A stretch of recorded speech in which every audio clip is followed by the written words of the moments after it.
On the second morning of my trip to the Alabama hills, I woke up even earlier. There was a hill nearby that I really wanted to climb so that I would have unobstructed views of the Sierras glowing under the first light of day.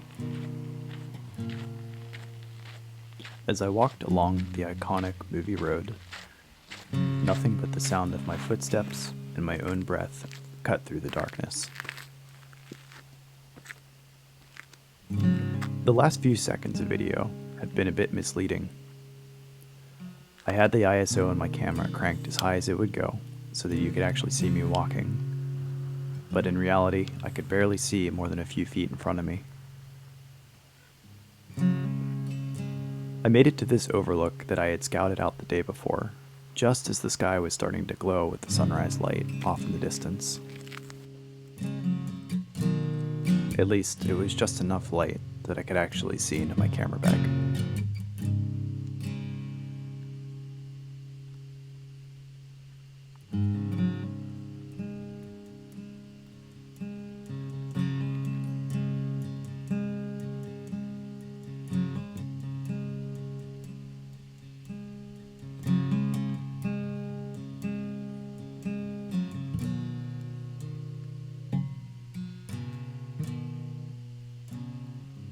Good morning, everyone. I hope you're doing well. I've got my 5DSR set up right behind me, capturing some of this beautiful alpenglow, just starting over the top of the Sierras. As soon as the light breaks any minute, it's going to catch the peaks. Really nice and clear this morning, unlike yesterday morning, so it's looking pretty good. I'm going to hop up there and grab this image right now.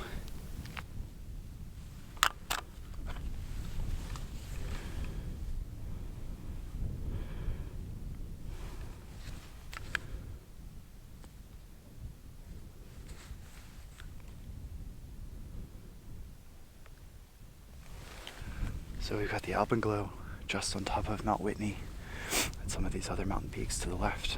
The road winding through the center.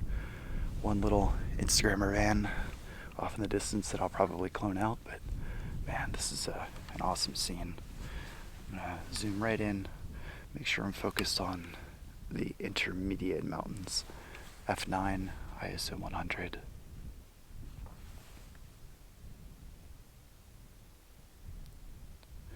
Nice and sharp.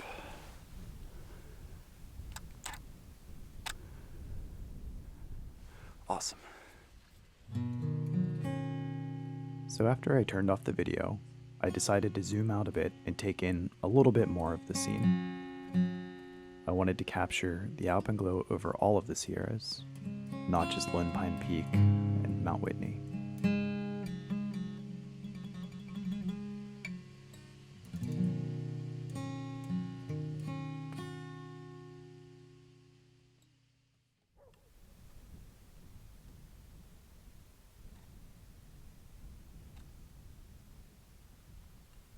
Alright, as you can see, the light is just starting on the top of Mount Whitney, so I'm going to zoom out ever so slightly, make sure I'm nice and sharp on the mid-range mountains. That should make the entire scene sharp, front to back. Oh, it's just starting. Perfect. Oh, that's some absolutely stunning light. There's not much going on up in the sky, so I'm just going to keep the glowing mountain peaks at the top, and we'll focus more on some of these interesting rock formations along the bottom. Zoom right into the top of the mountains. Nice and sharp, F9, ISO 100.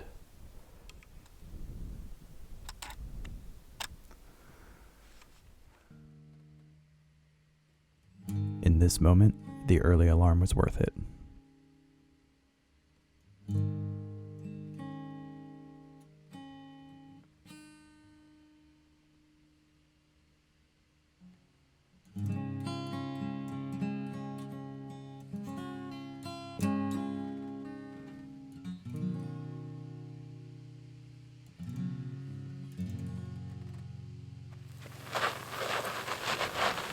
Alright, so one of the other things I really wanted to do after getting the iconic Grand Vista, let's get something that tells a little bit more of the story of being in a desert environment here, just on the other side of the mountain. So I found this really cool cactus, very pink needles, matching the color of the pink glowing mountains. So I put on my 16 to 35. I'm going to take a vertical wide angle view of the scene. Alright, so this is the scene composition that I've got set up. The one pink cactus down on the lower right, and then this tall white spindly looking desert brush right just behind it to the left. Then we've got the mountain range behind, Mount Whitney off to the right, and all of these different rock formations with the wash down through the center, where it looks like if there's ever any rainfall or snowmelt, it rips right down through this section. So I'll probably have to take a couple focus stacked images, but I think this one will turn out really nice.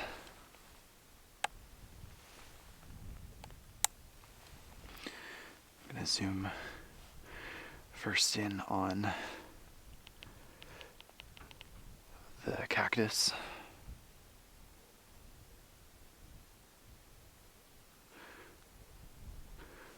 Nice and sharp. F9, ISO 100.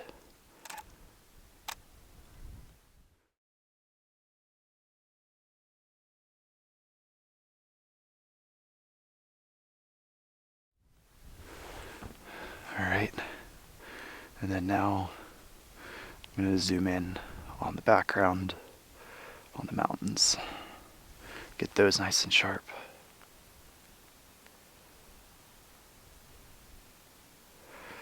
Perfect.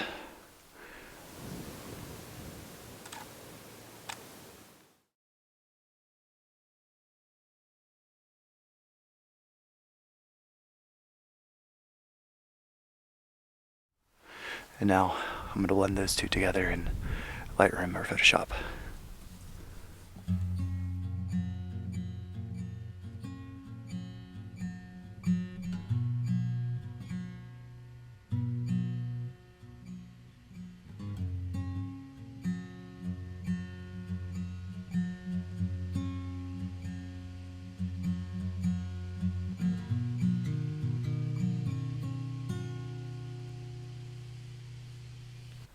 Well, I tried out a few different compositions while the light was changing from blue hour to golden hour, but I'm not quite sure how they turned out. But yeah, it's pretty cold and windy, and I'm getting hungry, so I'm gonna hike back down and get some morning coffee and breakfast. Thanks so much for watching. I hope you enjoyed these images, and yeah, looking forward to seeing you again next time.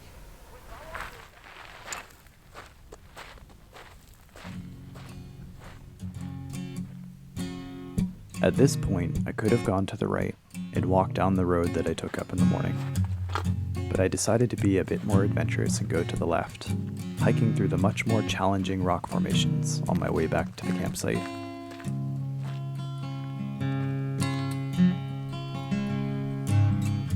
And who knows, with a 4-hour drive ahead of me, maybe I subconsciously just wanted to spend a little bit more time in the Alabama hills before I got in the car and drove for the rest of the morning.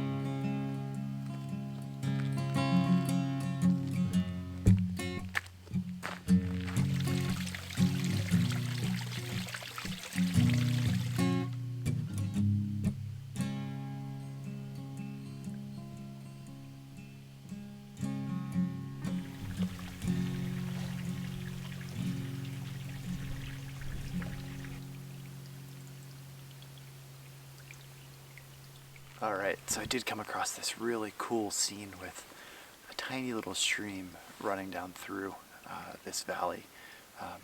So I stopped and framed up an image of these trees with the creek winding down below on the Canon R.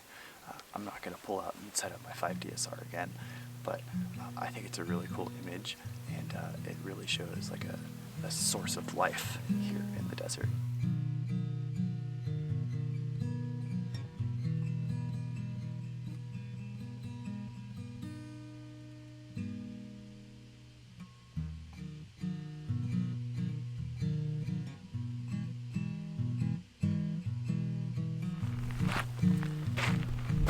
After a bit of aimless wandering, I finally made it back to my Jeep.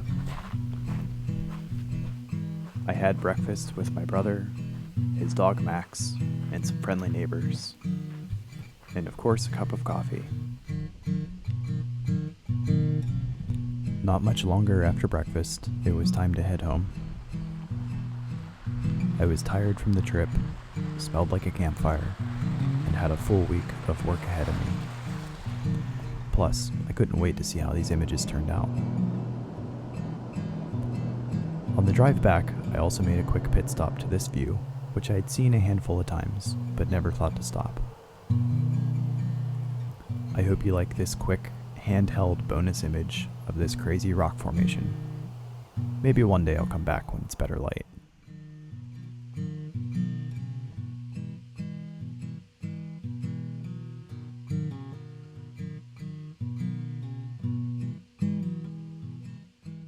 Thanks as always for watching, and I look forward to seeing you again next time.